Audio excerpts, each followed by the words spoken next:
नमस्कार, बहुत बहुत स्वागत है आपका 5 की पंचायत में। मैं हूं निखिल सिंह और उत्तर प्रदेश की सरकार एक बार फिर सुर्खियों में है। ऐसा इसलिए क्योंकि सरकार ने खाने पीने की वस्तुओं में जो मिलावट की जाती थी और जो थूकते थे लोग, उसके खिलाफ मोर्चा खोल दिया है। दरअसल पिछले काफी दिनों से ऐसे तमाम वीडियोस वायरल हो रहे हैं जिसमें खाना बनाते वक्त रोटियों पर या फिर जूस में, दाल सब्जियों में खाना पकाने वाले लोग थूकते हुए नजर आ रहे हैं। तो ऐसे तमाम वीडियोस लगातार एक बार वायरल हो रहे हैं और लोगों की जो ज़हन में इस तरह की बात आ रही है कि आखिर ये लोग ऐसा क्यों कर रहे हैं और ऐसा कौन है। सुनने में ये अजीब और घिनौना लग सकता है, लेकिन ये सच्चाई है जो लगातार हमारे सामने आ रही है। अब योगी सरकार इसके खिलाफ सख्त हुई है और इसको लेकर एक सख्त कानून लाने की तैयारी में है। सीएम योगी का साफ कहना है कि खान पान की चीजों में मानव अपशिष्ट यानी गंदी चीजें मिलाना संज्ञेय अपराध होगा और शीघ्र ही इस पर कठोर कानून लाया जाएगा। खाद्य पदार्थों की पवित्रता सुनिश्चित करने और सार्वजनिक व्यवस्था में उपभोक्ताओं का विश्वास बनाए रखने के लिए कठोर कानून जरूरी है, यह कहना मुख्यमंत्री का। और हर उपभोक्ता को यह अधिकार है कि वो खाद्य और पेय पदार्थों में विक्रेता और सेवा प्रदाता के बारे में, यानी कि जो सर्विस दे रहा है उस व्यक्ति के बारे में जो भी जरूरी जानकारी है वो उसको मिलनी चाहिए। पहचान छिपाकर खाने पीने की वस्तुएं और जो पेय पदार्थ हैं, इस तरह की जो चीजें हैं, उसमें मानव अपशिष्ट, गंदी चीजों की मिलावट रोकने के लिए शीघ्र ही एक नया कानून लेकर आया जाएगा। और इसके साथ ही मुख्यमंत्री का यह भी निर्देश है कि जो एक खाद्य प्रतिष्ठान है, जो भी संस्थान है, किसी कार्मिक के घुसपैठिए अथवा अवैध विदेशी नागरिक होने की पुष्टि अगर होती है तो उनके विरुद्ध भी कठोर कार्रवाई की जाएगी। तो यही आज हमारी चर्चा का विषय है।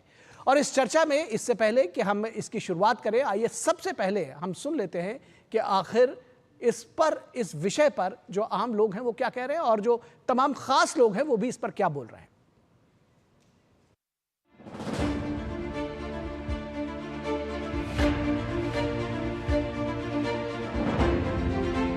फूड सिक्योरिटी को लेकर के हमारी सरकार ये सुनिश्चित करना चाहती है कि लोगों को शुद्ध खाद्य सामग्री उपलब्ध हो। उत्तर प्रदेश के सभी लोगों के लिए गुणवत्तापरक भोजन सामग्री उपलब्ध हो, कहीं उसमें कोई मिलावट ना हो, या जिस ढंग से वीडियोज में दिखाया गया है कोई थूक रहा है, कोई गलत तरीके से उसका मिश्रण कर रहा है, वो बिल्कुल भी उचित नहीं है सेहत के लिए और हानिकारक होने के साथ साथ हमारे संस्कारों के भी खिलाफ है। तो हम शीघ्र ही आपके समक्ष कोई व्यवस्था लेकर के आएंगे, कोई ऐसा कानून लेकर के आएंगे कि लोगों को गुणवत्तापरक उच्च कोटि का भोजन उपलब्ध हो पाए। कानून होने वाला।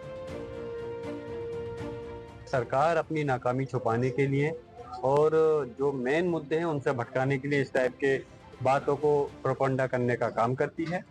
और मेन चीज जो है उन पर फोकस करना चाहिए, चाहे वो स्वास्थ्य का मसला हो, एजुकेशन शिक्षा का हो, या जो भी विकास का काम हो। फिर भी उसके बावजूद मैं ये कहूँगा कि अगर इस टाइप की कहीं घटनाएं होती हैं, चाहे वो किसी भी धर्म, समाज, बिरादरी से ताल्लुक रखता हो, उसके खिलाफ सख्त कार्रवाई होनी चाहिए। अब मानव अपशिष्ट मिलाना एक गुनाह की श्रेणी में आता है, अपराध की श्रेणी में आता है। चाहे वो थूक लगा के रोटियां बनाए, चाहे थूक लगा के कोई शेव करे किसी का, चाहे वो मूत्र मिला के जूस पिलाएं। तो न जाने कितनी तरह की घटनाएं सामने आ रही हैं। गंदे नाले के पानी से फल धोना, सब्जियां भिगाना, मतलब ये सारी चीजें हैं जो समाज को कलंकित करने का काम कर रहे हैं। हम बधाई देना चाहते हैं उत्तर प्रदेश के मुखिया योगी आदित्यनाथ जी को।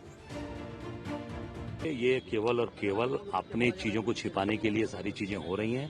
पूरे प्रदेश में आज कानून व्यवस्था ध्वस्त है, रेप हो रहा है, दंगे हो रहे हैं, सब चीजें ध्वस्त, उसको छिपाने का काम कर रहे हैं। खान पान को लेके जो उत्तर प्रदेश सरकार एक कानून ला रही है, बेशक उसको लाना चाहिए है, इसलिए कि इस तरीके के कानून बने, क्योंकि जिस तरीके से खान पान को लेके पूरी तरीके से लोग उसके अंदर थूकते हैं और उसके अंदर गंदगी करते हैं, तो उसके ऊपर पूरी तरीके से रोक लगना चाहिए। ये बहुत ही शर्मनाक घटना है, उसकी हम निंदा करते हैं। किसी का धर्म भ्रष्ट करना, किसी को इस तरीके से कहीं नहीं लिखा है कि आप किसी के धर्म के साथ खिलवाड़ करें, लेकिन कुछ सिरफिरे हैं जो उसका कानून का देश कानून से चलता है और कानून बन जाने के बाद भय रहेगा तो कोई ऐसा कृत्य नहीं करेगा।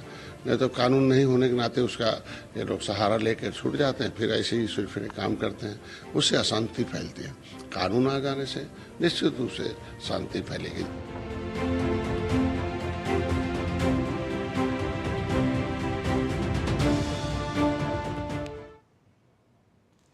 तो आपने देखा कि किस तरह की चीज़ें जो है वो इसमें सामने आ रही है। एक वर्ग यानी कि सरकार से जो जुड़ा हुआ है वो बार बार कह रहा है कि ये संवेदनशील विषय है और इस पर एक कठोर कानून अगर आ रहा है तो इसमें कोई दिक्कत नहीं है और एक कठोर कानून इस पर आना भी चाहिए। लोग किसी का धर्म भ्रष्ट कैसे कर सकते हैं और स्वास्थ्य के साथ कैसे खिलवाड़ कर सकते हैं, थूकना खाने में इससे ज़्यादा घृणास्पद कुछ हो नहीं सकता और इस पर कार्रवाई होना लाजमी है, होना चाहिए। पहले कठोर कानून नहीं था, अगर एडल्ट्रेशन तक वो सीमित था, अगर थूक और अपशिष्ट मिलाने जैसी चीज़ें सामने आ रही हैं तो इस पर एक कठोर कानून होना चाहिए। वहीं पर एक वर्ग ऐसा भी है जो खास लोग हैं, मैं खास लोग इसलिए कह रहा हूं क्योंकि वे आम जनता की बातें नहीं हैं, ये राजनीतिक दलों की बातें हैं। वो ये कह रहे हैं कि दरअसल मुद्दों से ध्यान भटकाने के लिए ऐसा किया जा रहा है। तो क्या सच मुद्दों से ध्यान भटकाने के लिए ऐसा किया जा रहा है या ये वास्तव में एक ऐसा मुद्दा है जिस पर चर्चा होनी चाहिए, बातचीत होनी चाहिए, जागरूकता होनी चाहिए और जो लोग ऐसा कर रहे हैं तो वो दरअसल ऐसा क्यों कर रहे हैं, इस विषय पर विस्तार से चर्चा करेंगे। अपने साथ आपके जो हमारे साथ खास मेहमान हैं उनसे आपका तारुफ करा दें, परिचय करा दें। हमारे साथ खास जो मेहमान हैं, हमारे साथ एसएन सिंह जो कि बीजेपी के प्रवक्ता हैं, जुड़े हुए हैं। हमारे साथ समीर चौगांवकर जो कि वरिष्ठ पत्रकार हैं, जुड़े हुए हैं। हमारे साथ retired major doctor Mohammad Ali Shah जो कि मुस्लिम स्कॉलर हैं, वो जुड़े हुए हैं। और हमारे साथ अशोक यादव जो समाजवादी पार्टी के प्रवक्ता हैं, वो भी जुड़े हुए हैं। आप चारों लोगों का स्वागत है। और अगर हम retired major doctor Mohammad Ali Shah Muslim scholar हैं, उनके साथ में इस चर्चा की शुरुआत करना चाहें। डॉक्टर मोहम्मद अली शाह, हम आपसे सबसे पहले ये जानना चाहेंगे और ये समझना चाहेंगे कि ये कौन लोग हैं ऐसे, क्योंकि इसमें मैं एक बात ये कह दूं कि जो अधिकांश लोग हैं, ज़्यादातर जो मामले आए हैं और ख़ास तौर पर थूकने के जो मामले आए हैं उसमें जो भी वीडियोस वायरल हो रहे हैं या जो भी मुकदमे इसमें कराने की बात लोग कर रहे हैं, पुलिस तक जो मामले सामने आ रहे हैं, उसमें अधिकांशतः जो मुस्लिम समुदाय से जुड़े हुए हैं। तो क्या इस्लाम में कुछ इस तरह की बात है, आप उसको क्लियर करके बताएंगे कि थूक देने से जो खाना है वो हलाल हो जाता है, या इस तरह की कोई बात है, या ये सिर्फ एक भ्रांति है और ये घृणावश ऐसा किया जा रहा है, या कोई और वजह है? कैसे देखते हैं इसको? जी निखिल जी, ऐसी कोई इस्लाम में ऐसा प्रोविजन नहीं है कि थूकने से और पुण्य कमाओगे या हलाल, जैसे आपने बोला, नहीं, ऐसा कुछ नहीं है ऐसा। ये और जो लोग कर रहे हैं, जो थूक रहे हैं, वो मैं उसकी सख्त निंदा करता हूं और निंदा होनी भी चाहिए।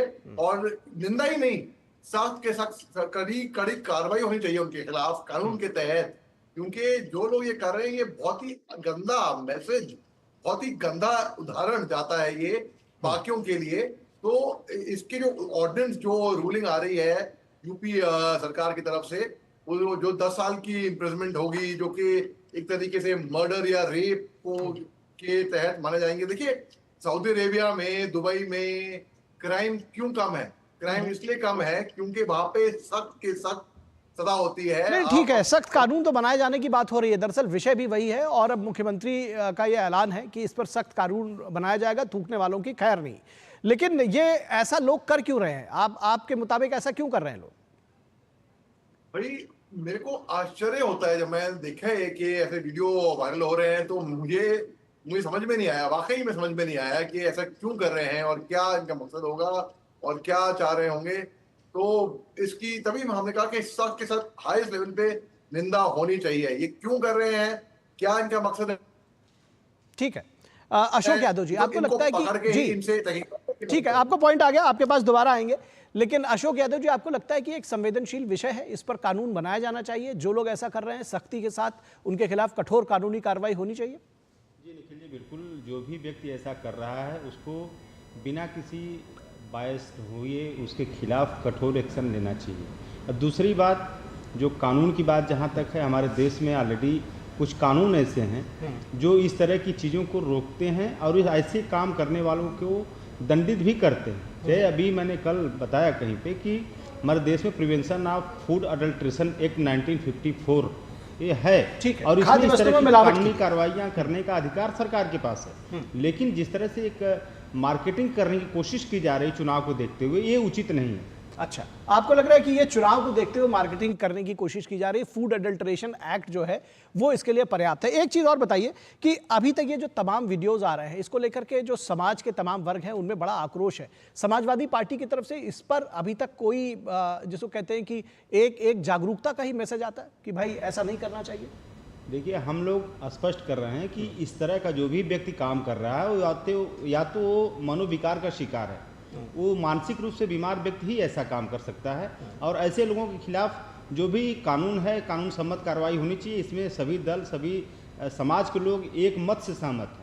बस समस्या कहाँ आ रही है कि जो जिस तरह से एक वर्ड का इस्तेमाल किया जा रहा है, थूक जिहाद, लव जिहाद, ये जिहाद, वो जिहाद, वो उस शब्द या उस तरह का जो माहौल क्रिएट किया जा रहा है। तो असल में एक विशेष वर्ग के द्वारा जो वीडियोस आ रहे हैं उसमें कोई दो राय नहीं कि एक विशेष वर्ग के द्वारा इस तरह का जो कम से कम थूकने की जो सारी चीजें आ रही हैं वो आप मुझे लगता है कि नगण्य ही ऐसे केसेस होंगे जिसमें किसी थूकने के वाले जो केसेस है उसमें किसी दूसरे समाज से लोग आते हों। देखिए, ये तो मैं नहीं कह सकता कि ये कौन वर्ग के लोग हैं, लेकिन जो भी लोग हैं, मैं तो स्पष्ट कर रहा हूँ, इससे स्पष्ट क्या बोल सकता हूँ मैं, जो भी लोग हैं इस तरह के काम कर रहे हैं, जघन्य अपराध की श्रेणी में आता है। लेकिन जो इसकी जो थीम बनाई जा रही, जो इस तरह मार्केटिंग की जा रही है, वो ठीक नहीं है। वो एक देखिए, जो इसका जो इस्तेमाल सरकार करना चाह रही है, वो एक धर्म विशेष के खिलाफ नफरत पैदा करने का जो सरकार का प्रयास है, ये निंदनीय है और ये ऐसा नहीं होना चाहिए। ठीक है, एसएन सिंह जी, एक धर्म विशेष के खिलाफ नफरत फैलाने की कोशिश कर रही है सरकार, उत्तर प्रदेश की सरकार, और अब उत्तराखंड में भी इस तरह के कानून की बात हो रही है। लेकिन ये देखिए, पहले तो इसकी शुरुआत कैसे होती है आपके चैनल के माध्यम से, बहुत सारे चैनलों के माध्यम से, और जो सोशल मीडिया प्लेटफॉर्म है उसके माध्यम से देखा जाता है, किसी धर्म का नहीं, कि बहुत सारे ऐसे लोग जो अपशिष्ट मिला रहे हैं, जो अपकृत्य कार्य कर रहे हैं और भोजन में, पेय पदार्थ में ऐसे कार्यों को कर रहे हैं। तो सरकार की एक जवाबदेही होती है, एक जिम्मेदारी होती है, जो भी चुनी हुई सरकार होता है कि वो सुरक्षा प्रदान करे, लोगों को के भोजन की भी सुरक्षा प्रदान करे। आज अपशिष्ट मिला रहे हैं, कल जहर भी मिला सकते हैं, कानून बनाने की बात आती है। 1986 में भी कंज्यूमर प्रोटेक्शन बिल है। 2019 में जब मोदी जी के नेतृत्व में भारतीय जनता पार्टी की सरकार आती है, उस समय भी इसको और मजबूत बनाया जाता है कि कंज्यूमर के प्रोटेक्शन के लिए ऐसे चीजें ले आए जाए जिसपे आप नाम भी लिखेंगे, उस पे एमआरपी भी लिखेंगे, हिंदी में लिखेंगे, इंग्लिश में लिखेंगे, जिस प्रदेश में बेच रहे हैं वहां की भी भाषा में, और बड़े बड़े साफ अक्षरों में लिखेंगे, क्योंकि कंज्यूमर का प्रोटेक्शन पहला है। जो आदमी माल बेच रहा है वो लाभ के लिए है, लेकिन जो उसको ग्रहण कर रहा है वो तो उसके स्वास्थ्य से, उसके जीवन की बात है। तीसरी बात, आप देखिए, अभी समाजवादी पार्टी का इसके पहले भी आपके चैनल पर और कल परसों से भी जो बयान आ रहा है, कल का भी आप बयान देखे होंगे, वो लास्ट में लेकिन लगा देते हैं। आप बताइए, देश में कोई भी कानून जो सबके लिए बन रहा हो, उसमें धर्म कहां से आ गया, मत कहां से आ गया, मजहब कहां से आ गया? चूंकि समानता नहीं चाहिए, कुछ लोगों को चाहिए स्पेशल राइट, और सरकार स्पेशल राइट देती थी, स्पेशल छूट देती थी, उनके लिए हलाला जायज है। लेकिन आपके सुरक्षा के लिए अगर कुछ हो जाए, कोई चीज बनेगा तो उसको कहेंगे लेकिन ये हो रहा है। और चौथी बात मैं कह रहा हूं, आपने भी अभी बड़ी जिम्मेदारी से बताया कि जितनी घटनाएं घटी हुई हैं उसमें ऐसा तो नहीं कि धर्म पे चर्चा शुरू हुई थी, लेकिन अधिकांश घटनाओं में देखा गया एक विशेष धर्म के लोग ही शामिल रहते। इस नाते आपने सवाल भी पूछा कि क्या इस धर्म में ऐसा कुछ लिखा है क्या कि ऐसा कार्य करना चाहिए, जैसा कि उन्होंने स्पष्ट किया। पांचवा मैं कहूंगा कि देखिए, चाहे समाजवादी पार्टी हो चाहे कांग्रेस हो, इन लोगों को हो गया कि भारत में अगर कोई अच्छा कार्य, कोई चुनी हुई सरकार जिसको जनता ने चुना है, वो कुछ भी कार्य करे, हमको विरोध करना है। क्यों विरोध करना है? ऐसे ही विरोध करना है। अगर यहाँ पे G20 होगा उसका भी विरोध करेंगे, राष्ट्रपति का चुनाव होगा उसका भी विरोध करेंगे, संसद भवन बनेगा उसका भी विरोध करेंगे। और यही नहीं, मुस्लिम महिलाओं की समानता के लिए 3 तलाक पर कानून आएगा, उसका भी विरोध करेंगे, लेकिन लगाकर विरोध करेंगे। 370 जैसी धारा समाप्त होगी, उसका भी विरोध करेंगे, लेकिन लगा के विरोध करेंगे। तो जानते हैं निखिल जी, कुछ लोगों को यह है कि मैं कुछ भी कर दूं, मैं कुछ भी खिला दूं, मैं कुछ भी पिला दूं, हमारा वाला कुछ भी करे मैं उसके साथ खड़ा रहूंगा। बस यही हो रहा है। नहीं तो भारतीय जनता पार्टी की पारदर्शी, ईमानदार, जवाबदेह और जनता की सरकार में जो भी कानून आएगा वो सबके लिए समान होगा, किसी को आपत्ति नहीं होनी चाहिए। ठीक है, समीर चौगावकर जी, ये जो लोग ऐसा कर रहे हैं, मैं उनकी मानसिकता भी आपसे समझना चाहूंगा कि आखिर ऐसा करने के पीछे वजह क्या है। क्या ये जो बार बार बात आ रही है कि ये थूक जिहाद, कुछ लोग उसको कह रहे हैं, कुछ लोग कह रहे हैं कि धर्म भ्रष्ट करने के लिए किया जा रहा है, ऐसा क्यों कर रहे हैं आपके हिसाब से? आपकी क्या राय है इस पर? एक तो ये जानना चाहेंगे, और दूसरा ये भी कि अगर इस विषय को, इस पर कोई कानून लाया जा रहा है तो क्या एडल्टरेशन एक्ट ऑलरेडी था, इसको जानबूझ करके लेकर आया जा रहा है? जिस तरह से अभी समाजवादी पार्टी के प्रवक्ता ने कहा कि ये केवल एक उसमें एजेंडा बनाने की कोशिश की जा रही है। देखिए, समाजवादी पार्टी के प्रवक्ता ने बताया कि इस संदर्भ में कानून था, लेकिन कानून में इसके लिए क्या सजा थी? चेतावनी देकर छोड़ दो, 100 रुपए का अर्थदंड लगा के छोड़ दो। तो जब इस तरह की जो घटनाएं समाज के अंदर अब हो रही है, और मैं तो स्पष्ट रूप से कह रहा हूं कि एक विशेष समुदाय है जो ये हरकत कर रहा है, दूसरे समुदाय की भावनाओं को आहत करने के लिए, उस समुदाय का धर्म अपवित्र मैं करने आपको के लिए बीच में टोकना चाहूंगा। इसमें एक पॉइंट ये भी है जो नेम प्लेट से जुड़ा हुआ है, जो दुकानदार की आइडेंटिटी से जुड़ा हुआ है, ये भी ये विषय है इसमें। जी, जो दुकानदार की आइडेंटिटी से जो नाम छिपा करके, नाम बदल करके, ढाबों के नाम बदल दिया जाते थे, ये विषय भी इसमें इंक्लूडेड है समीर जी।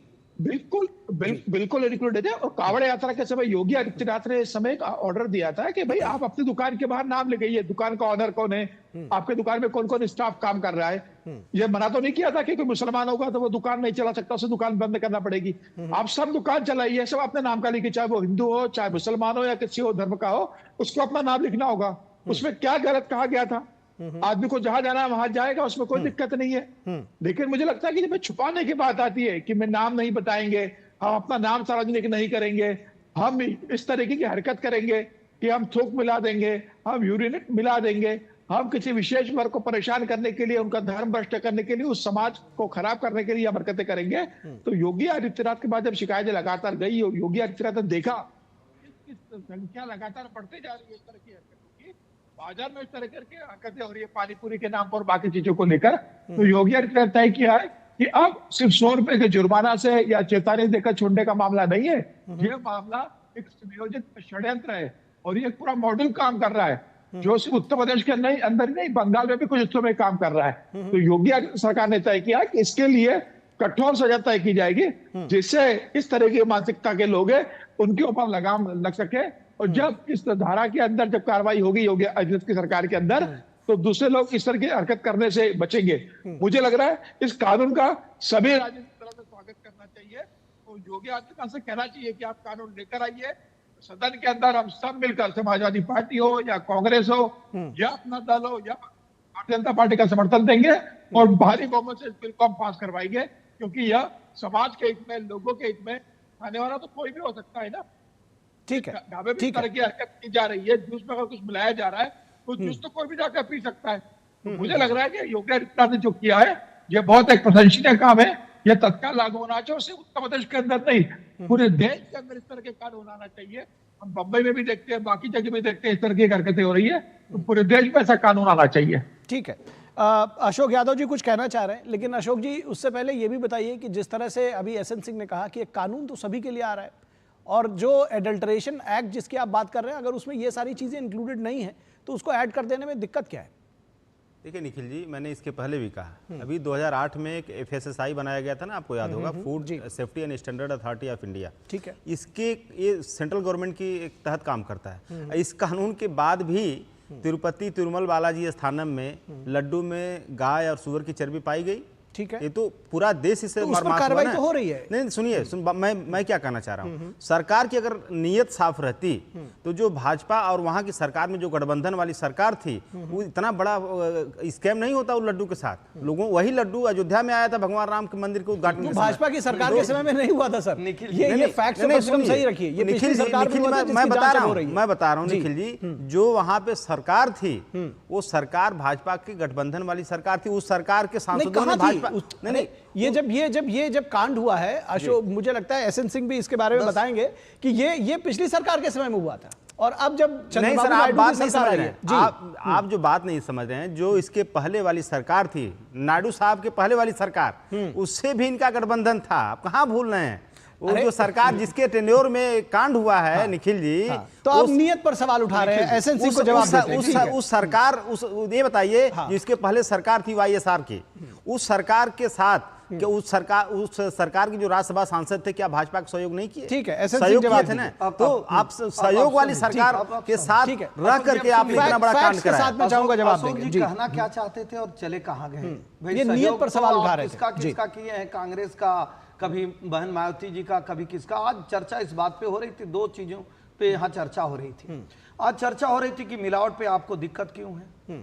नहीं होनी चाहिए। आपने कहा कि नहीं हमको दिक्कत नहीं है, फिर आप बाद में मानने लगे कि नहीं नहीं ये लेकिन लगाकर आप ये मानने लगे कि दिक्कत हो गई। आपने कहा कि ये कानून बना हुआ है, अगर वो कानून बना है FSSAI, उसके बाद भी क्यों हो जा रही है? भाई धारा 302, 523, 346, 376 या जो बहुत सारी ऐसे कानून बने हुए हैं कि आप जो है दलितों को नहीं कुछ बोल सकते हैं, दलित उत्पीड़न है, तो उसके बाद नहीं होता है क्या? होता है, उसमें और कठोरतम से कठोरतम कार्रवाई की जाती है। मतलब एक कानून बना है, उस कानून में सुधार ना हो, उस कानून में संशोधन ना हो, उस कानून में कठोरता ना लिया जाए। पहले रेड लाइट जंप करने आपको लगता है कि ये इसलिए भी है कि वोट बैंक को एड्रेस कर रहे हैं? मैं आप ही के सवाल को 10 सेकंड मैं कह रहा हूं, पहले जो है रेड लाइट जंप करते थे तो 100 रुपए की चालान होती थी। अगर आप बेट नहीं लगाते थे तो 100 रुपए की चालान होती थी। जब लोगों ने देखा कि 100 रुपए तो कोई कुछ समझ ही नहीं रहा है, इस नाते उसकी सीमा बढ़ा दी गई। कानून को कठोर इसलिए बनाया जाता है कि उसका अनुपालन ज्यादा से ज्यादा लोग बाध्य होकर कर सके, पहली। दूसरा, आपने जो धर्म की बात कही, समाजवादी पार्टी को एक मानसिक रोग हो गया। जो शारीरिक रोग होता है उसका इलाज डॉक्टर करते हैं, जो लोग मानसिक रोग होता है उसका इलाज जनता करती है। समाजवादी पार्टी का जो मानसिक रोग है, आप कुछ भी अच्छा कार्य करने जाएंगे उनको लगेगा ये तो मुस्लिम धर्म को प्रताड़ित करने के लिए हो रहा है। अगर आप अपराधी को पकड़ने जाएंगे तो कहेंगे विशेष धर्म को आप पकड़ रहे हैं। अगर गुनाहगार की हत्या हो जाती है, वो दूसरे पे फायर करता है, उसके ऊपर अगर फायर हो जाएगा कहेंगे पुलिस ने तो जान के विशेष धर्म के ऊपर फायर कर दिया। तो ये जो मनोरोग है ना, उस मनोरोग का उपाय सिर्फ जनता के पास है। और मुझे लगता है कि 2014, 17, 19, 22 लगातार जनता इस रोग का उपचार भी कर रही है और आगे भी करेगी। चौथी बात मैं स्पष्टता से कहूं, जो कानून देश के लिए, जो कानून प्रदेश के लिए, समृद्धि के लिए, खुशहाली के लिए जरूरी है, उस कानून को भारतीय जनता पार्टी की सरकार ले आएगी। क्योंकि विपक्ष में ये इसलिए बैठे हैं कि आवाज बने, लेकिन आज का जो विपक्ष वो आवाज नहीं बन रहा। आज का विपक्ष सार्थक चर्चा नहीं कर रहा। आज का विपक्ष केवल एक विशेष धर्म के साथ खड़ा हो जा रहा है। अयोध्या में भी खड़ा हो जा रहा है दुष्कर्म करने वाले के साथ, कन्नौज में भी खड़ा हो जा रहा है। और देखे होंगे अभी बहराइच में जो आदमी गोली मार देता है उसके बचाव में खड़े हैं कि वो इस नाते मार दिया, वो तो उस नाते मार दिया। आपका पॉइंट आ गया। पार्टी के लोगों आप कह रहे हैं कि तुष्टीकरण की सियासत कर रहे हैं। अशोक यादव से इसका जवाब लेते हैं, उसके बाद फिर मैं डॉक्टर मोहम्मद अली शाह के पास जाऊंगा। लेकिन अशोक यादव, ये बड़ा एक सवाल बार बार उठाया जा रहा है कि जब कोई दूसरा ऐसा इशू होता है जिसपे सबकी बात आती है तो शायद इतनी मुखर समाजवादी पार्टी नहीं होती, लेकिन अगर कहीं विषय मुस्लिम्स की तरफ जुड़ा हुआ है तो उस पर आप लोग सक्रिय हो जाते हैं। और ये मुस्लिम तुष्टीकरण से जुड़ा हुआ है विषय, इसलिए ऐसा आप लोग कह रहे हैं। नहीं, देखिए निखिल जी, मैं स्पष्ट कर दूं, किसी भी जो डिस्क्रिमिनेशन शब्द है, ये डिस्क्रिमिनेशन शब्द असंवैधानिक है। और सरकार जब इस तरह का कानून के माध्यम से या अपने किसी मतलब कदम के माध्यम से ऐसा अगर करना या दिखाना चाहती है तो हम लोग उसके वही तो वो बात देखिए, अभी तो उन्होंने यही सारी बात तो कही कि जो कानून आएगा वो तो सबके लिए आएगा, तो कैसे डिस्क्रिमिनेशन हुआ? निखिल जी, मैं एक बात बताऊं आपको, देखिए इस देश में ड्रग एंड कॉस्मेटिक एक्ट 1940 है ना, लेकिन अभी 101 दवाएं पकड़ी गई, फर्जी दवाएं, जो नकली दवाएं थी। 302 का सरकार क्या कर रही है? वही तो वो तर्क दे रहे हैं। सरकार क्या कर रही है? बंद हो गई इस देश में। स्वीकार रहे हैं, हम कह रहे हैं कि और चीजों में भी सुधार ले आएंगे और आपके सहयोग से सुधार ले आएंगे। दूसरी चीज निखिल जी, देखिए मेरी बात रह गई थी, मेरी बात रह गई थी। देखिए अभी हमारे मित्र ने कहा, एस एन सिंह जी ने मानसिक समस्या के कुछ बता रहे थे। आप ये बताइए, 4 जून 2024 के बाद जो मानसिक संतुलन उत्तर प्रदेश सरकार का बिगड़ा है, वो संतुलन आज तक ठीक नहीं हुआ है। कैसे बिगड़ा है? देखिए मैं बता रहा हूँ, इससे आपको लग रहा है? मैं बताऊंगा आपको। 4 जून के बाद जैसे रिजल्ट आई, सबसे पहला अटैक मानी योगी जी की सरकार के द्वारा कहा गया कि भाई कांवड़ यात्रा में पड़ने वाली दुकानों पर नाम लिखा जाए। माननीय सुप्रीम कोर्ट ने इसका व्याख्यान किया, कहा ये गलत है, ये डिस्क्रिमिनेशन वाला कानून है। मैं नहीं कह रहा हूं, ये सुप्रीम कोर्ट ने कहा ये भेदभाव वाला कानून है, सरकार को मुंह दिखानी पड़ी। उसके बाद सुन लीजिए निखिल जी, उसके बाद योगी जी खुद मुख्यमंत्री होकर कह रहे हैं कि बंटोगे तो कटोगे। ये क्या मतलब है? एक मुखिया जो प्रदेश का मुखिया अगर इस तरह की बात करेगा, बंटोगे कटोगे, बांटने वाला काम कौन कर रहा है? निखिल जी बताइए, आप बांटने वाला काम, आप पिछड़ों को, दलितों को आरक्षण लूट रहे हो, ये बांटने वाला काम कौन कर रहा है? आप चाहते तो 69,000 शिक्षक भर्ती में जिस तरह से माननीय हाई कोर्ट का आदेश था, 40 दिन लगभग हुआ ना, उस आदेश का इंप्लीमेंटेशन नहीं किया योगी सरकार ने जानबूझ के कि सुप्रीम कोर्ट से स्टे ऑर्डर हो जाए ताकि पिछड़ों दलितों के साथ जो हमने अन्याय किया वो अन्याय जारी रहे। तो आप बांट रहे हो, आप पिछड़ों को बांट रहे हो, आप दलितों को बांट रहे हो, उसके बाद कर रहे हो बंटोगे तो कटोगे। जवाब ले ले अशोक, जवाब ले ले। हमारे मित्र जो आदरणीय प्रवक्ता हैं समाजवादी पार्टी के, वो जिस विषय की तैयारी करके आए रहते हैं ना, आप कुछ भी बोलेंगे तो वहां पे चले जाएंगे। पिछड़ी दलित मतलब समाजवादी पार्टी नहीं होता है। ये पूरा देश जान रहा है कि जो हमारे देश के प्रधानमंत्री हैं वो पिछड़े समाज से आते हैं, और पूरा देश आपके चैनल के माध्यम से ये जान रहा है कि जो देश की राष्ट्रपति हैं वो दलित समाज से आती हैं। लेकिन दोनों लोगों का सबसे ज्यादा विरोध कौन करता है? समाजवादी पार्टी के लोग चुनाव में करते हैं। और तीसरी बात, इनके लिए पिछड़े माने जानते क्या होता है? पीडीए माने परिवार डेवलपमेंट अथॉरिटी। 4 बार इनकी सरकार रही प्रदेश में, हालांकि इस विषय पे चर्चा नहीं हो रही थी क्योंकि आदरणीय अशोक जी ने कहा, इसलिए आदरणीय अशोक जी को जवाब देना। 4 बार इनकी सरकार रही, आप बताइए, कोई पिछड़ा नहीं, कोई दलित नहीं, कोई अल्पसंख्यक नहीं। मुलायम सिंह जी और मुलायम सिंह जी के लड़के अखिलेश यादव जी। वर्तमान में भी जो टिकटें दी गई हैं वो परिवार को ही, 28 लोग इनके परिवार के रहे। फिर हम विषयांतर हो रहे हैं, विषय पे आते हैं। हम इस बात पे आते हैं कि इनके सरकार में जितने कानून बने, क्या ये माना जाए कि वो तुष्टीकरण के लिए बना था? क्या ये माना जाए कि जो सिमी पर से प्रतिबंध ये हटा रहे थे वो इस नाते हटा रहे थे कि मुस्लिम खुश हो जाए?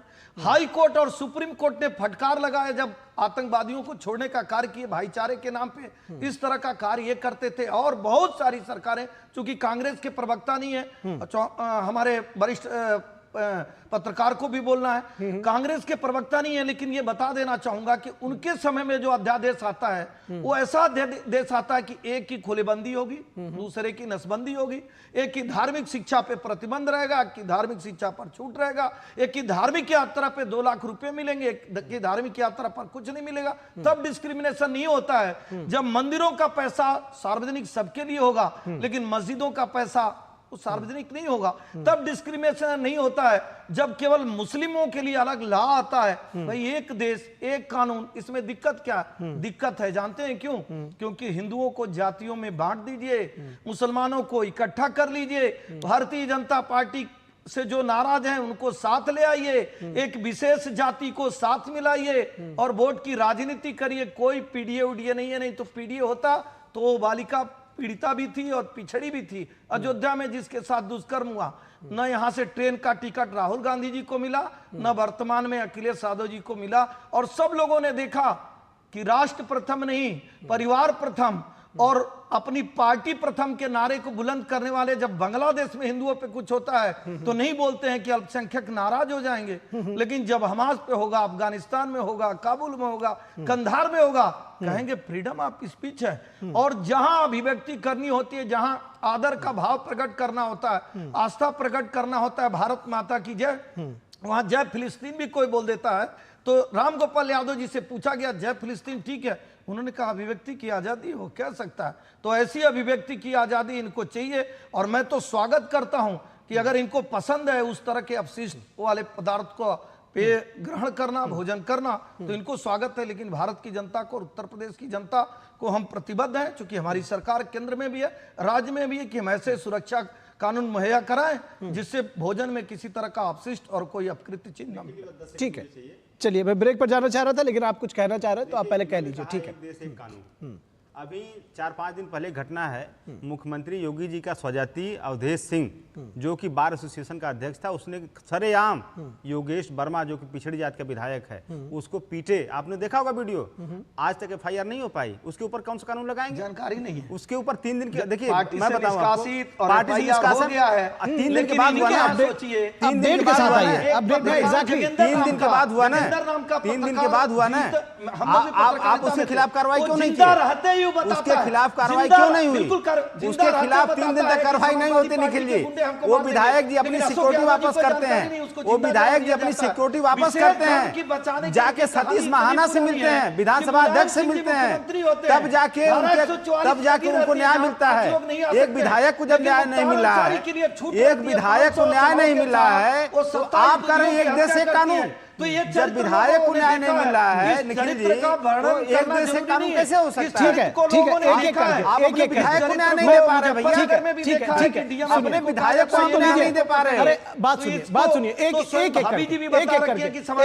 एक करके आप अपने विधायक को तो न्याय दे दो, अपने विधायक को तो न्याय दे दो भैया। ठीक है, एक एक करके कहां से कहां ले गए? आप उसी विषय की बात करेंगे। अंसारी पे ले गए, अतीक अहमद पर ले गए, आप आतंकवादियों की बात करते मुजफ्फरनगर पे ले हैं गए, निखिल जी, आतंकवादियों की बात करते हैं। मुलायम सिंह जी से आरएसएस से जुड़ा हुआ, उस समय के आईएस आरएसएस से जुड़ा हुआ अतीक अहमद आके हमारी पिटाई कुटाई जुड़ा हुआ प्रदीप पुरुलकर, आईएस एसोसिएशन आरएसएस से जुड़ा हुआ प्रदीप पुरुलकर आतंकवादी था। सिंह जी ने जो नोएडा पाकिस्तान की खुफिया एजेंसी, भाई इस तरह से किसी की बात सुनिए। आप दोनों लोग शांत हो जाइए, पहले आप दोनों लोग शांत हो जाइए। देखिए नहीं सुनिए, आप दोनों लोग शांत हो जाइए, बारी बारी से बोलिए। बात आप जो लोग कह रहे हैं, दरअसल एक तो ये लीक से थोड़ा हट जा रहा है, लेकिन मैं समझता हूं कि जब चर्चा होती है तो बहुत सारी चीजें उसमें इंक्लूड हो जाती है। तो मैं चाह रहा हूं कि एक तो फैक्ट के साथ बोले, जैसे आपने अभी कहा कि विधायक के खिलाफ कोई कार्रवाई नहीं हुई, उसके खिलाफ कार्रवाई हुई है, जानकारी नहीं है, उसको थोड़ा सा अपडेट करिए। वो इनके समय में होता था।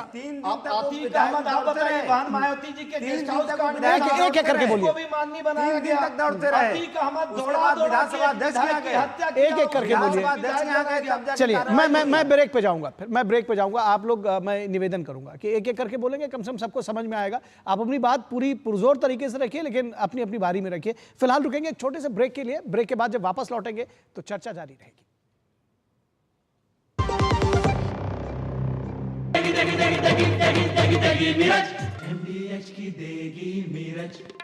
देगी मिर्च का तड़का, अंग अंग फड़का। MDH की देगी मिर्च।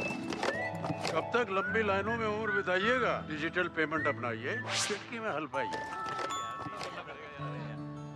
पुराने तरीके कब तक अपनाइएगा? डिजिटल पेमेंट बहुत आसान है, देखिए चुटकी में पेमेंट चुकाइए। बटुआ ढूंढ रहे हैं? डिजिटल पेमेंट अपनाइए, कभी भी कहीं भी और सुरक्षित। हमने तो इन्हें डिजिटल पेमेंट करना सिखा दिया है। आपने? आरबीआई कहता है कि डिजिटल पेमेंट अपनाओ, औरों को भी सिखाओ। बात जब पीढ़ियों के लिए बनने वाले घर की हो तो जिम्मेदारी बड़ी हो जाती है। गैलेंट समझता है ये जिम्मेदारी। अब डबल एम रिब्स के साथ गैलेंट एडवांस TMT रीबार, निर्माण का रियल हीरो। हरियाणा के नॉन स्टॉप विकास का शुरू होगा नया अध्याय। जन जन का विश्वास लगातार तीसरी बार। किसानों, युवाओं, बुजुर्गों, महिलाओं सहित हर वर्ग से किया हर संकल्प करेंगे पूरा। आप सभी सादर आमंत्रित हैं प्रधानमंत्री श्री नरेंद्र मोदी जी के सानिध्य में नवगठित हरियाणा सरकार के शपथ ग्रहण समारोह में 17 अक्टूबर सुबह 10 बजे दशहरा ग्राउंड सेक्टर 5 पंचकुला। दादी के हाथों का जादू और खुशबू से महकता घर। MDH गरम मसाला, असली मसालों से भरा हूँ मैं, क्योंकि हर रिश्ता है स्वाद से जुड़ा। ब्रेक के बाद एक बार फिर आप सभी का स्वागत है। और 5 की पंचायत में आज चर्चा हो रही है कि खाने पीने की वस्तुओं में थूक अपशिष्ट मिलाने को लेकर के जिस तरह से नया कानून लेकर आने की बात कह रही है योगी सरकार, कह रही है कि खाने में थूकने वालों की अब खैर नहीं। तो इसको लेकर हलचल है और इसको लेकर थोड़ा विरोध भी है। आखिर क्यों है ये विरोध, इस पर भी बातचीत करेंगे। लेकिन इस ब्रेक के बाद हम जाएंगे, हमारे साथ डॉक्टर मोहम्मद अली शाह जुड़े हुए हैं। डॉक्टर साहब, एक बात बताइए कि ये जो नाम, अगर जैसे जो तमाम ढाबे हैं नाम बदल करके, और जिसको कहते हैं कि ये डिस्गाइज करने जैसी बात हुई, ये ठीक नहीं है। और कम से कम या ये जो थूकने जैसी जो बात सामने आ रही है, इसको लेकर के आप लोग किस तरह से समाज के सामने आ रहे हैं? आप लोगों को जागरूक करना चाहिए। आप लोगों को भी जब इस तरह के वीडियोस आते हैं तो कम से कम आप लोग जैसे जो पढ़े लिखे लोग हैं, उन लोगों को क्यों नहीं इस तरह के वीडियोस आप लोग वायरल करते हैं और बताते हैं कि भाई ये जो लोग कर रहे हैं इनका विरोध करिए, इनके खिलाफ कार्रवाई करनी चाहिए। इतना हम तमाम सारी, अगर कोई विरोध की बात होती है उस पर तो फतवा सुनते हैं, इस पर भी आप लोग क्यों नहीं इस तरह की सख्त कार्रवाई की बात करते हैं? बड़ी अच्छी बात, बड़ा अच्छा सवाल किया है आपने निखिल जी। देखिए, बात ऐसी है कि करते हैं, इसकी सख्त निंदा भी करते हैं, लेकिन वो लिमिटेड रहता है कि वहां तक लिमिटेड। अपने फेसबुक पे, ट्विटर पे जहां पे कम फॉलोअर होंगे वो नेशनल मीडिया में बात नहीं आ पाती बदकिस्मती से।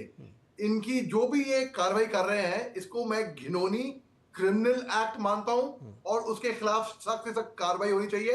ये कहीं पे भी ये कोई नहीं कहता, कोई किसी का धर्म नहीं कहेगा कि धर्म भ्रष्ट करो और जाके वेस्ट मटेरियल और मुझे लगता है कि जिस तरह से मस्जिदों से तमाम सारी कई बारे में सुनते हैं कि तकरीरों का ऐलान होता है, बहुत सारी चीज़ें होती है, आप भी बेहतर तरीके से जानते हैं, इस तरह से खुलेआम इस पर भी खुल करके आना चाहिए और कम से कम एक ऐलान करें कि भाई जो इस तरह के लोग हैं हम उनके साथ नहीं खड़े, उनके खिलाफ हम भी सख्त कार्रवाई करेंगे।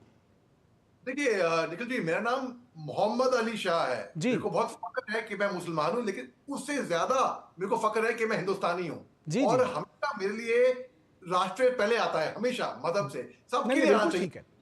तो ठीक है, जो आप जो कह रहे हैं कि मस्जिदों में ऐलान होता है, हर मस्जिद में नहीं होता, वो कहीं पे हुआ होगा बदकिस्मती से ऐसा कुछ गलत ऐलान, उसकी निंदा होती है। मैंने सन 2019 में जब पुलवामा हमले हुए थे, तब 14 फरवरी 2019 को रात को मैंने एक ओपन लेटर लिखा था, from major Mohammad Ali Shah to Jaish-e Mohammad the terrorist outfit. वहां पे जो मैंने अपने अल्फाज से चिट्ठी के बयान, वो गूगल पे है, आप कोई भी पढ़ सकता है उसको, जो डंडा मारा जैश-ए मोहम्मद को, जिस तरीके से उनसे मैं लिखा ओपन लेटर, वो बहुत वायरल हुआ था।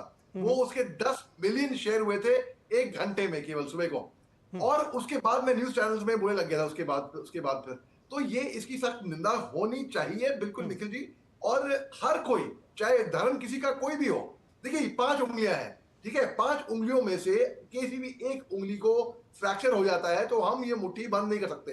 हिंदुस्तान की ताकत है हमारी एकता। मैं तोपखाने से आता हूँ, आर्टिलरी से, फौज, वहां पर एक स्क्वायर है जहां पे मंदिर, मस्जिद, गुरुद्वारा और चर्च एक साथ कोएग्जिस्ट करते हैं निखिल जी। कभी कोई तकलीफ नहीं हुई, कभी कोई प्रॉब्लम नहीं हुई, और साथ में ये भाईचारा सीखना चाहिए लोगों को। जब मैं फौज में था, मेरे सिपाही, मेरे फौजी मेरे को विश करते थे, जैन साहब या राम राम साहब, ईद मुबारक, इस तरीके से। तो मेरे को बहुत फख्र है कि एक छोटे भाई को मालूम होना चाहिए बड़े भाई के साथ कैसे पेश आना है, और एक बड़े भाई को मालूम होना चाहिए छोटे भाई के साथ कैसे पेश आना है। ठीक है, कम्युनिटी करते हैं क्रिमिनल एक्टिविटीज, उनके खिलाफ कार्रवाई होनी चाहिए। ठीक है।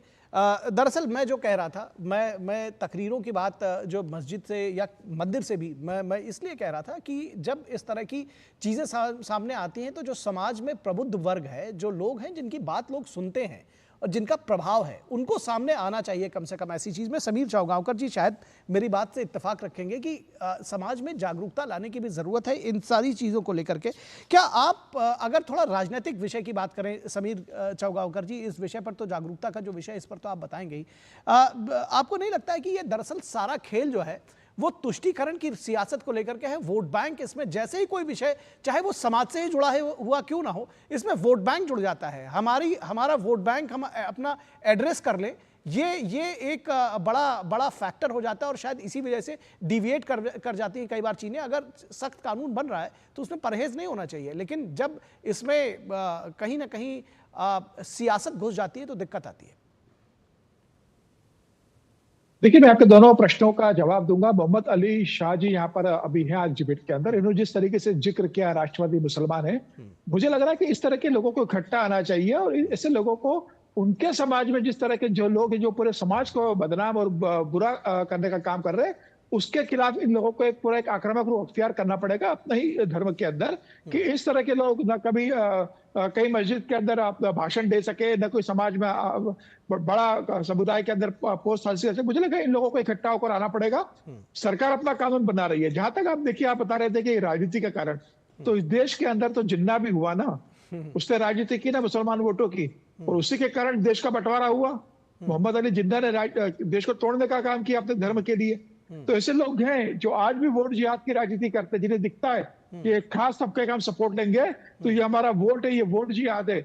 और कहा ही गया था, सलमान खुर्शीद की भतीजे ने कहा था ना कि वोट जिहाद करना है, तो वोट जिहाद कहां से आएगा? जब उस समुदाय को साथ में लेकर चलोगे तो वोट जिहाद होगा। वोट जिहाद कहां से आएगा? जब अखिलेश यादव कहेंगे कि एक डकैत को जब गोली मारी जाती है तो अखिलेश यादव को उसके अंदर यादव नजर आता है, डकैत नजर नहीं आता। मुझे ऐसा लग रहा है कि जब अपराधियों के अंदर आप जाति देखने लगोगे तो जो वोट जिहाद की राजनीति शुरू होती है। समाजवादी पार्टी को हो या कांग्रेस को हो, सभी को जब योगी आदित्यनाथ इस तरह का एक अच्छा कानून लेकर आ रहे हैं तो देश के हित में, समाज के हित में और आम व्यक्ति के हित में इसका सबसे स्वागत करना चाहिए। लेकिन वोट जिहाद की जो राजनीति है, जाति जो वोट की राजनीति की जाती है राजनीतिक दलों द्वारा, उसके कारण कोई अच्छा प्रयास भी होता है तो उसे कैसे रोका जाए, कैसे वो बिल पास नहीं होना दिया जाए। अब वक्फ बिल पे इतने अच्छा सरकार लेकर आ रही है, सरकार वक्फ बिल के ऊपर। अब वक्फ बिल पे देखिए, जिसका समर्थन ओवैसी को और बाकी मुस्लिम समुदाय को करना चाहिए, वो QR कोड चला रहे, मस्जिदों के अंदर बच्चों को बताया जा रहा है कि इसका विरोध कीजिए, ये पास नहीं होना चाहिए। क्यों पास नहीं होना चाहिए? वक्फ बिल तो पास होना चाहिए ना। मुझे ऐसा लग रहा है कि जब तक ये समुदाय के लोग नहीं सुधरेंगे तब तक इस समुदाय के प्रति एक ट्रस्ट नहीं होगा और उन्हें हमेशा संदेह और संकेत की दृष्टि से देखा जाएगा। अगर आप राष्ट्रभक्त हो, देशभक्त हो, तो देश और राष्ट्र के हित में जो कानून आते हैं आपका उसको खुलकर समर्थन करना चाहिए। तभी लगेगा कि आप देश के साथ हो और देश की सरकार के साथ आप खड़े हो। ठीक है, आपका पॉइंट आ गया। दरअसल अशोक यादव जी, ये आपको नहीं लगता है कि ये जो सारी लड़ाई है वही सवाल मैं जो समीर चमगांवकर जी से कह रहा था कि लड़ाई दरअसल वोट बैंक की है, और लगता है कि हमारे वोट बैंक को एड्रेस किया जा रहा है। शायद यही है कि जब आप इस कानून की बात करते हैं कि ये सख्ती होनी चाहिए, बिल्कुल होनी चाहिए, लेकिन उसमें एक इफ और बट लगाकर बात करते हैं, क्योंकि आपको लगता है कि हमारा जो वोट बैंक है वो प्रॉपरली एड्रेस होता रहे। नहीं, देखिए निखिल जी, मैं स्पष्ट बता दूं, वोट बैंक की राजनीति हम लोग नहीं करते। हम लोग देखिए, जब से मैंने इसके पहले भी कहा कि लोकसभा चुनाव के रिजल्ट के बाद आप देखिए ना, नफरत की बुनियाद पे बनी योगी सरकार ने सबसे पहले कांवड़ यात्रा में पड़ने वाली दुकानों पे नाम लिखना शुरू किया। देखिए इसका हिंदू मुस्लिम नफरत एजेंडा कैसे काम करता है। उसके बाद जब सुप्रीम कोर्ट से फटकार लगी तब उसको रोके। उसके बाद फिर माननीय योगी जी कह रहे हैं बटोगे तो कटोगे। फिर उसके बाद इस तरह से देखिए लगातार माहौल को गरमाने की कोशिश करते करते करते करते एक दंगा कराई दिए भाजपा वाले बहराइच में।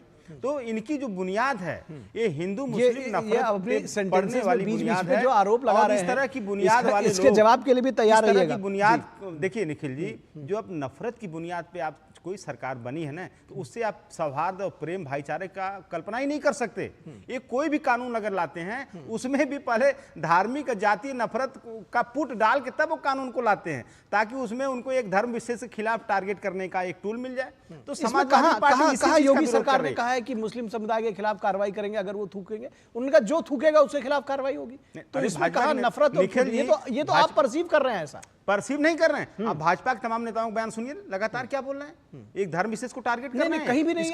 अभी हमने उप मुख्यमंत्री की बाइट आपको सुनाई कार्यक्रम की शुरुआत की बात में नहीं कर रहा, उसके अलावा और दूसरे नेताओं की सुनाई। अगर आप कहेंगे तो आपके इंटरेस्ट के लिए दोबारा सुनवा देंगे, लेकिन उसमें कहीं भी किसी ने नहीं कहा कि मुस्लिम समुदाय को करेंगे। ये तो आप ऐसे कैसे कर सकते हैं कि मुस्लिम समुदाय, नहीं तो ऑब्वियसली वही तुम कह रहे हैं, आप कैसे reading in between the lines कर रहे हैं। देखिए निखिल जी, जिस तरह की बातें आ रही उधर से, उसमें यही दिखाने की कोशिश की जा रही है कि थूक जिहाद, जिहाद सब पे आप पकड़िए ना, थूक जिहाद, लव जिहाद, ये जिहाद, जिहाद सबको पकड़िए। जवाब ले लेते हैं, जवाब ले लेते हैं। अब आप पकड़ रहे हैं उस चीज से, उस वर्ड से ये कनेक्ट कर रहे हैं। ठीक है, जो धर्म विशेष के लोगों को टारगेट कर रहे हैं लोग। ठीक है, अशोक यादव जी सुनी लीजिए। आपको एक एक चीज खोल के दिखा देना चाहता हूँ, बता देना चाहता हूँ, और आप बता नहीं पाएंगे कि किसने कहा। भारतीय जनता पार्टी का कोई नेता नहीं कहा, मैं जिम्मेदारी से कर रहा हूं, लेकिन मैं एक एक डेट आपको नोट करा रहा हूं। मई का महीना 2016, एक दिन होली पड़ता है और उसी दिन जो है वो नमाज, जुमे की नमाज पढ़ती है। पवित्र महीना चल रहा था, तो आदरणीय मुलायम सिंह जी की सरकार रहती है और वो कहते हैं, अखिलेश यादव जी की सरकार रहती है और वो कहते हैं कि आधे दिन मेरठ में वो जुमे की नमाज मनाई जाएगी और आधे दिन ही होली मनाया जाएगा। ये डिस्क्रिमिनेशन कौन ले आता है? दूसरी बात, आपके जिम्मेदार चैनल पर पूरे देश के, जब मुजफ्फरनगर का दंगा होता है तो मेरठ का, मुजफ्फरनगर का, सहारनपुर के सभी जगहों के डीएम और एसपी कहते हैं कि ऊपर से आदेश है कि एक विशेष धर्म के लोगों को नहीं गिरफ्तार करना है। मुजफ्फरनगर के दंगे का कारण क्या था? 7 एप्लीकेशन पहले पढ़ चुके थे। तीसरा, ये बहराइच के दंगे आप लोगों ने करा दिए, ये तो ये कह रहे हैं। नहीं, अच्छी बात है, अच्छी बात है। इन्होंने समाजवादी पार्टी ने ये जरूर ये बात कही कि अगर भारत में आप कहेंगे बटेंगे तो कटेंगे, तो समाजवादी पार्टी का एक कहना है कि उसको गोली मार दिया जाएगा। बार बार समाजवादी पार्टी के लोग बताना चाहते हैं, भैया आपके लोगों ने तो कहा कि भारत माता को डाइन, कोई गोली मार दिया। आपके लोगों ने तो रामायण की प्रतियां जला दी, क्या कोई गोली मार दिया? आपके लोगों ने तो हिंदुओं को हिंसक कह दिया, आपके लोगों ने तो साधुओं को चिरंजीवी कह दिया। आपके लोग तो जाके गोरखनाथ मंदिर में, गाजियाबाद मंदिर में, लखनऊ मंदिर में मूर्तियों को विखंडित करने का कार्य किए गए, वहां पकड़े। और मैं कह रहा हूं कि अगर कोई व्यक्ति गलत कार्य करता है तो क्या समाजवादी पार्टी अब ये मानकर चल रही है कि उसके लिए अलग संविधान है? कि एक घटना को एग्जाम्पल देना चाहूंगा, इसी दुर्गा पूजा में केरल में एक व्यक्ति पकड़ा जाता है, ये खत्म करके फिर नहीं, मैं बोलने लगूंगा तो आप बोल नहीं पाएंगे। दुर्गा जी की मूर्ति को खंडित करता है, वहां का सभ्य समाज उस व्यक्ति को पकड़ता है, कानून के हवाले कर देता है कि मूर्ति खंडित कर रहा था। लेकिन जानते हैं ये मुस्लिम समाज के लोग नहीं कर रहे हैं। ये जो प्रोटेक्शन देने का कार्य किया जा रहा है ना, समाजवादी पार्टी के द्वारा, कांग्रेस के द्वारा किया जा रहा है। तुम कुछ भी करोगे, तुम किसी का गला काट दो तो जाए, अपकृत खिला दो तो जाए, तुम दुष्कर्म कर दो तो जाए, तुम गोली मार दो तो जाए। ये सारा कार्य समाजवादी पार्टी सिर्फ इसलिए कर रही है कि उसको वोट मिल जाए और उसकी सरकार बन जाए। लेकिन हमारे मित्र 2024 कह रहे थे, 2024 से ही अभी हरियाणा का चुनाव हुआ, हमें नहीं लगा कि आपको वहां कोई संख्या मिली होगी। कश्मीर में तो शायद जमानत ही जब्त हो गई। और उत्तर प्रदेश में लंबे समय तक राज करने वाली एक परिवार की पार्टी, अपराधियों की पार्टी, जाति वाली पार्टी, जो हवा में उड़ गए जय श्री राम कहने वाली पार्टी, आज तक उत्तर प्रदेश से बाहर क्यों नहीं जा पाई? जानते हैं क्यों नहीं जा पाई? क्योंकि जब नकल अध्यादेश आया था उस समय भी ये लोग कहे ध्यान हटाने के लिए नकल अध्यादेश आया, हम तो लड़कों को नकल कराएंगे नहीं, तो हम पढ़ाएंगे, ठीक है। शिवराज सिंह चौहान को सुनिए। अरे सुनिए, शिवराज सिंह चौहान को सुनेंगे। संबंधी मंत्रिमंडल की समिति ने रबी की फसल, जो 6 मुख्य फसल होती है, उसके लिए न्यूनतम समर्थन मूल्य की आज घोषणा की है। और अब रबी की फसल के जो दाम हैं न्यूनतम समर्थन मूल्य के, गेहूं के, जौ, चना, मसूर, सरसों, कुसुम, उनके प्रति क्विंटल जो नई दरें हैं, गेहूं 2025-26 के लिए 2425 रुपया प्रति क्विंटल खरीदा जाएगा। जौ की एमएसपी बढ़कर 1980 रुपये होगी। चना 5650 रुपया क्विंटल, मसूर 6700 रुपया प्रति क्विंटल, रेपसीड और सरसों 5950 रुपया प्रति क्विंटल, कुसुम 5940 रुपया प्रति क्विंटल। पिछले साल से जो वास्तविक वृद्धि हुई है एमएसपी में, गेहूं की एमएसपी में वृद्धि 150 रुपया प्रति क्विंटल की हुई है, जौ में 130 रुपया प्रति क्विंटल, चना 210 रुपया प्रति क्विंटल, मसूर 275 रुपया प्रति क्विंटल, रेपसीड और सरसों 300 रुपया प्रति क्विंटल और कुसुम 140 रुपया प्रति क्विंटल। ये एमएसपी बढ़ी है। और लागत पर जो लाभ दे रहे हैं, ये प्रधानमंत्री नरेंद्र मोदी जी हैं, जिन्होंने तय किया था कि वास्तविक लागत पर कम से कम 50% मुनाफा देकर, लाभ देकर किसानों की फसल को खरीदेंगे। लागत पर जो लाभ अब है प्रतिशत के हिसाब से, गेहूं पे 105%, जौ पर 60%, चने पर 60%, मसूर पर 89%, सरसों पर 98% और कुसुम पर 50%। ये कभी कांग्रेस की सरकार ने नहीं किया। लागत पर कम से कम 50% लाभ देकर मिनिमम सपोर्ट प्राइस पे खरीदने का किसान हितैषी फैसला किया है, तो मोदी जी के नेतृत्व में एनडीए की सरकार ने, बीजेपी की सरकार ने किया है। और अगर 2014 के हिसाब से आप देखें, तब तक कांग्रेस की सरकार थी। मैं 2004 पर नहीं जा रहा हूं, तब तो एमएसपी की दरें और बहुत नीचे थी, लेकिन 14 और 24 में भी अंतर अगर देखें तो गेहूं केवल 1400 रुपया कुंटल था, जौ केवल 14 में 1100 रुपया कुंटल थी,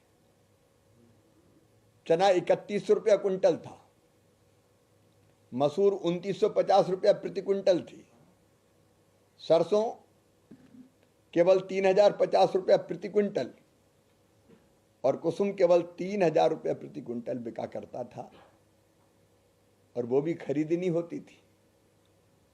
ये मोदी जी की सरकार है, भारतीय जनता पार्टी की सरकार, जो गेहूं तो पूरा खरीदती है,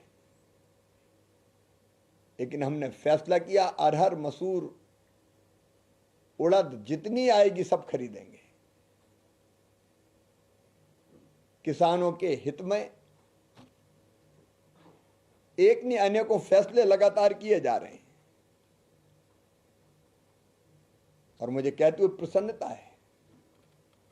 अभी पिछले दिनों फैसला हुआ कि जल्दी खराब होने वाली फसलें, जिनमें मुख्य रूप से सब्जियां होती है, टमाटर, आलू, प्याज, एक तरफ हम देखते हैं जो उत्पादक किसान है उसको कम रेट मिलता है, और दूसरी तरफ दूर महानगरों में काफी महंगी बिकती है, और किसान ट्रांसपोर्टेशन की लागत के कारण जहां पैदा करता है वहां से बड़े शहरों तक ला नहीं पाता, और इसलिए ऐसी फसलों के लिए भी यह फैसला किया है कि वो फसलें, सब्जियां महानगरों में आकर बेची जा सकती है, और ट्रांसपोर्टेशन का जो खर्चा लगेगा वो सरकार वहन करेगी। सब्जियों के बारे में भावांतर भुगतान जैसी योजना भी है जो राज्य लागू करना चाहे। किसान को ठीक दाम देना यह सरकार की सर्वोच्च प्राथमिकता है, और आज उसी के अनुरूप एमएसपी की नई दरें घोषित की गई है। एक तरफ न्यूनतम समर्थन मूल्य निरंतर बढ़ाते जाना, उस पर खरीदने का काम राज्य सरकारों के साथ मिलकर करना, और दूसरी तरफ आयात निर्यात नीति में भी परिवर्तन। जैसे खाद्य तेल के आयात पर पहले 0% ड्यूटी थी, इसलिए सस्ता खाद्य तेल आ रहा था, तो सोयाबीन की जो रेट थे काफी नीचे चले गए थे। अब 27.5% ड्यूटी लगती है। इसी सरकार ने फैसला किया, उसके कारण सोयाबीन के दाम बढ़े। सोयाबीन को मिनिमम सपोर्ट प्राइस पर खरीदने का फैसला सरकार ने किया, जिन राज्य सरकारों ने मांगा, मध्य प्रदेश, कर्नाटक, महाराष्ट्र। और वैसे ही प्याज के एक्सपोर्ट पर 40% एक्सपोर्ट ड्यूटी लगती थी, घटा के 20% कर दी, ताकि प्याज बाहर जाए तो यहाँ के किसानों को ठीक रेट मिले। चावल के निर्यात पर प्रतिबंध भी हटा लिया गया है, और बासमती पर भी जो मिनिमम एक्सपोर्ट प्राइस लगी हुई थी वो समाप्त कर दी गई है। इसके कारण एमएसपी के अलावा भी किसान को ठीक दाम मिले, उसका काम ये सरकार कर रही है। मैं एमएसपी की दरें बढ़ाने के लिए और किसान हितैषी कई फैसले करने के लिए अपने प्रधानमंत्री श्रीमान नरेंद्र मोदी जी का अभिनंदन करता हूं, और किसान हित के ये काम, कृषि विकास के काम निरंतर जारी रहेंगे। सवाल है कि आप लगातार किसानों से और किसान संगठनों से मिल रहे हैं, कल भी आप मिलने वाले हैं। इसका फीडबैक कैसा आ रहा है और इसका आउटकम जो किसान कल्याण के लिए जो आप काम कर रहे हैं इसमें कितना मददगार साबित हो रहा है? देखिए, संवाद से ही चीजों का समाधान होता है। किसानों से चर्चा होती है, खुल के चर्चा होती है, वो अपने मुद्दे रखते हैं और हम उनका समाधान करने का प्रयत्न करते हैं। अब जैसे प्रधानमंत्री फसल बीमा योजना की कुछ किसानों ने बताया, किसान संगठनों ने कि क्लेम ठीक से नहीं मिला। हमने फिर बीमा कंपनियों के साथ बात की तो महाराष्ट्र के किसानों को 225 करोड़ रुपए का भुगतान हो गया, लगभग 2 लाख किसानों को। ऐसी अलग अलग कई तरह की समस्याएं, मैं उसके डिटेल में नहीं जा रहा। तो उन समस्याओं के समाधान की हम कोशिश भी करते हैं और कई चीजें ऐसी आती है जो सरकार को किसान या किसान संगठन ही बता सकते हैं वास्तविक जो उनकी जरूरतें हैं या परेशानियां हैं, तो उनको भी दूर करने में मदद मिलती है। ये संवाद का क्रम जारी रहेगा। ठीक है, धन्यवाद। तो आप देख रहे थे केंद्रीय कृषि मंत्री शिवराज सिंह चौहान, जो कैबिनेट के फैसले लिए गए हैं, खासतौर पर जो एमएसपी पर जो बढ़ोतरी की गई है उसकी वो प्रशंसा कर रहे थे, सराहना कर रहे थे। और इस कार्यक्रम में दरअसल 5 की पंचायत में जो हम चर्चा कर रहे थे उसकी बात एक बार आखिर में कर दें कि दरअसल जो भी खाने में अपशिष्ट या जो थूक मिलाए जाने की जो बात हो रही है, ये निश्चित तौर पर इसकी जितनी भी निंदा की जाए उतनी कम है। ये एक घृणित कार्य है और अगर सरकार इसको लेकर के कोई कानून बना रही है तो कम से कम इसमें सभी लोगों को पार्टी लाइन से ऊपर उठ करके, दरअसल पार्टी हितों से अगर कहा जाए तो ऊपर उठ करके, क्योंकि ये समाज का काम है और इसमें सभी को एक साथ आना चाहिए। जो प्रबुद्ध वर्ग के लोग हैं, मुझे ऐसा लगता है कि कम से कम उन सबको आगे आना चाहिए जागरूकता फैलाने के लिए। फिलहाल आज के इस कार्यक्रम में बस इतना ही। एसएन सिंह जी आपका, समीर चौगावकर आपका, अशोक यादव जी और डॉक्टर मोहम्मद अली शाह आपका बहुत शुक्रिया। तो 5 की पंचायत में बस इतना ही। हमारी पूरी टीम को दीजिए इजाजत। नमस्कार।